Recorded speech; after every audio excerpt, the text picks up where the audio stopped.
So Travis, we talked about this a little bit in the beginning, but this whole idea that EQ can improve over time. One of the things that's been interesting in the last few years, we've seen all kinds of devices from iPhone apps to computer programs that say that if you use them, you'll improve your IQ. Let's talk about improving EQ.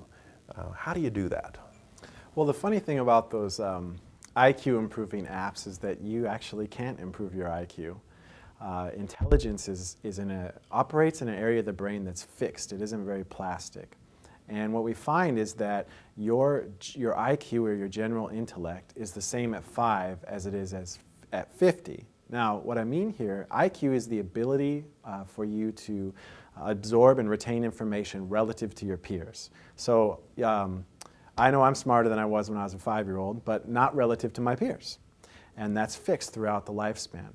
The beauty of emotional intelligence is that's not the case. It exists in an area of the brain that's it's called plastic. That means it's adaptive. The neurons actually grow and branch out to each other readily. And I spoke earlier about this idea that we are hardwired to give emotions the upper hand, right? Emotions, we have an emotional reaction to events before we have a rational one. But these two areas of the brain actually communicate. And when you work on your emotional intelligence, you actually increase the amount of information that flows between the rational and the emotional areas of your brain. So by practicing emotional intelligence skills, your neurons branch out and they enable future communication. Your brain loves efficiency.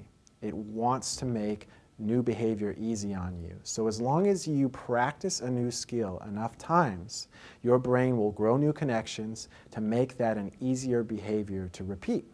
This works the same way with negative behaviors.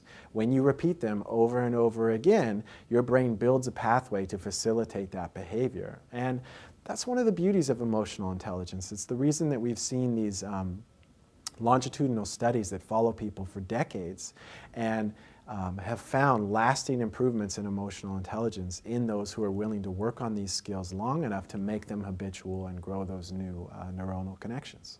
Travis, you make it sound like building these brain connections is almost like the work that we do when we go to the gym and build new muscle groups. Is it similar? It is. It's very similar in the sense that, if you start going to the gym every day for the next few months and you do curls every day, you're going to actually see your biceps grow. The trick with emotional intelligence is the evidence is in your behavior. So as you form new habits, you increase the amount of information that flows between the rational and emotional centers of your brain, and it makes it easier to do a lot of different behaviors. So just as curls, they don't just make it easier to curl a dumbbell, that strength can be used a lot of different ways. And the same is true for emotional intelligence. So increase the flow of information between those areas, you're going to understand your emotions better in a lot of different situations and be able to respond to them more rationally.